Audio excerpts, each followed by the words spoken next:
And to go further into this topic, we are now joined by Cassius J. Kalani, member of the Revolutionary Communist Group, who held the protest we were just seeing on screen from London.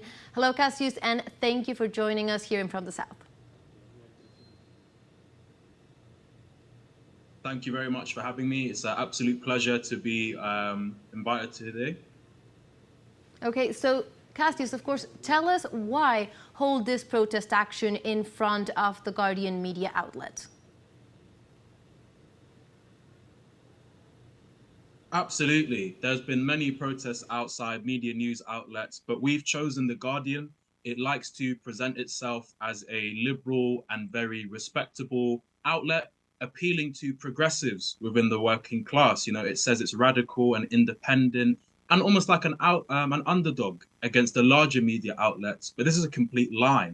It is owned by the Scott Trust Limited, which is worth £1 billion. It has a very large revenue of £250 million. And the role it plays is manufacturing that consent for the imperialist narrative against Palestine, for example. It frequently tries to bring into doubt the number of casualties by referring to hospitals as Hamas-run health ministries. It paints the Palestinian people as starving for no reason and completely omits the Israeli starvation of them. And when it comes to Venezuela as well, for example, as my comrade said in the video, it completely erases the voices of those who are in full support of Maduro, and it only buys into the opposition and their narrative of what is happening in Venezuela. And that is all in the interest of British imperialism. So that is why we target The Guardian. It is a sly fox that is trying to trick people who believe themselves to be quite left or liberal into supporting British imperialism.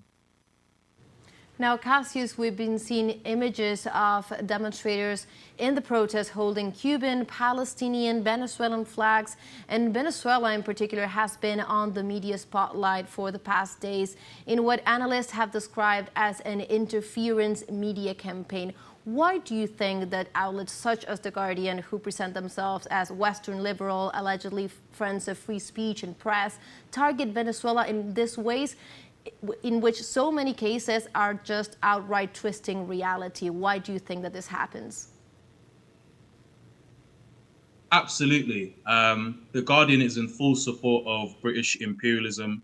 Where it draws its money from is that slightly better off section of the working class who still think they're progressive. And as a result, they will always take that narrative, but try to make it somewhat nicer. So we've seen a complete slew of lies against Venezuela. Their main writer on this, Tom Phillips, is the chief propagandist, and he's come up with some absolutely, ridiculous things. He keeps quoting the fabricated election results from the opposition party in Venezuela, again, exaggerates the tiny number of counter-protesters.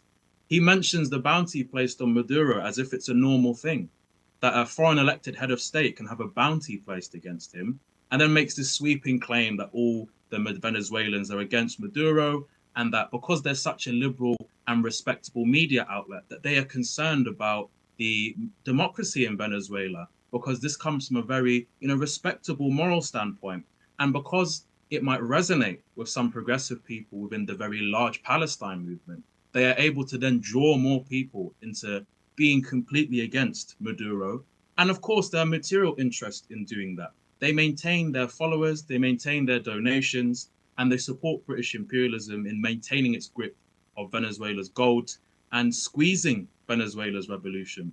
I mean, we've seen recently David Lammy has placed 15 fresh sanctions on the Venezuelan people, and it's through outlets such as The Guardian that manufacture consent for that and display a warped narrative that prevents people from standing in solidarity, not just with Palestine, but also with Venezuela.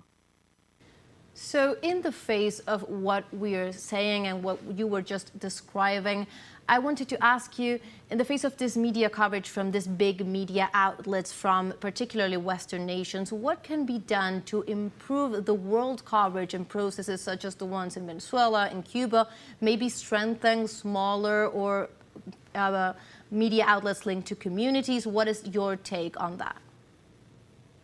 Absolutely. I think that's a really important question.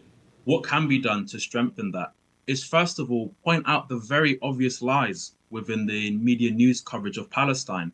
I think due to the access of social media, due to the rise of more independent news, a lot of people have realized that the narrative is completely skewed and in complete favor of Israel, which serves the interests of Western imperialism. Even the Maccabi Tel Aviv football fans who went to that football game in the Netherlands, even football fans were able to recognize, hang on, lots of football fans go around the world, cause trouble, get beaten up. And, the media acts like that's normal, which it is. But when it comes to Israeli settlers going abroad to a football game, doing the same thing, they get special treatment. So I think a lot of people are waking up to this coverage. And what our job as anti-imperialists is to do is to make sure that the people who are waking up to this have the same standard when it comes to other anti-imperialist struggles across the world. It's between linking those. A lot of people who came to our protest yesterday didn't really know much about Venezuela, but that is why it's so important to draw the links. The same way the imperialists give a completely skewed view of Palestine in favor of Israel is the same way they completely listen to the opposition in Venezuela and in complete contradiction and opposition to the Bolivarian revolution. So we are encouraging activists on the ground in Britain to join us at these Guardian protests and maybe to bring up other areas where the media is lying. For example, in Congo, in Sudan, these are just shown as humanitarian crises. Or, for example, the Alliance of Sahel States in West Africa. There is very, imperialist coverage over that. So if we can draw these links together, we can build greater solidarity and be in complete cooperation against British imperialism on our soil. Now, Cassius, I would like to ask you about another pressing issue of the week. Of course, after 15 months of an ongoing genocide in Gaza, finally a ceasefire deal has been announced, supposedly to begin on Sunday. And with this, a new stage in the situation in the region. Now the focus will be to ensure that the terms of these agreements are kept and the human rights of Palestinians respected as millions wait to return home and access also basic goods and services. What do you think that political, social organizations such as yours and around the world ought to do in this context to continue supporting the Palestinian struggle? I think the first thing that we should all have learned is that you cannot trust Israel's words. They say there's a ceasefire in place at the moment. It's been agreed in principle. It has not been carried out in practice. And that means we should be continuing to put pressure on Israel. This is a settler colonial outpost. We see people marching from A to B weekly saying free Palestine. Well, we should know that a ceasefire does not necessitate the freedom of Palestine. A ceasefire in practice might see limited aggression, as we've seen with past anti-colonial and anti-imperialist struggles. But that does not mean that aid can be blocked. That does not mean that more settlements cannot be built. So I think the most important thing is to attack the interests of the ruling class in Britain specifically for us here. We see how the banks are bankrolling the genocide, are providing loans and underwriting in the billions. For example, Barclays Bank is a large contributor of that to a variety of weapon systems. So I think to ensure this ceasefire is in place, we must completely cut off trade with Israel. We must be campaigning for sanctions because there can be no ceasefire while a genocidal and apartheid state is being bankrolled and supplied with weapons. It's completely contradictory. Exactly. That was very clear. And I thank you, Cassius, once again for joining us and allowing us to further understand these topics. Absolutely. Thank you very much for having me.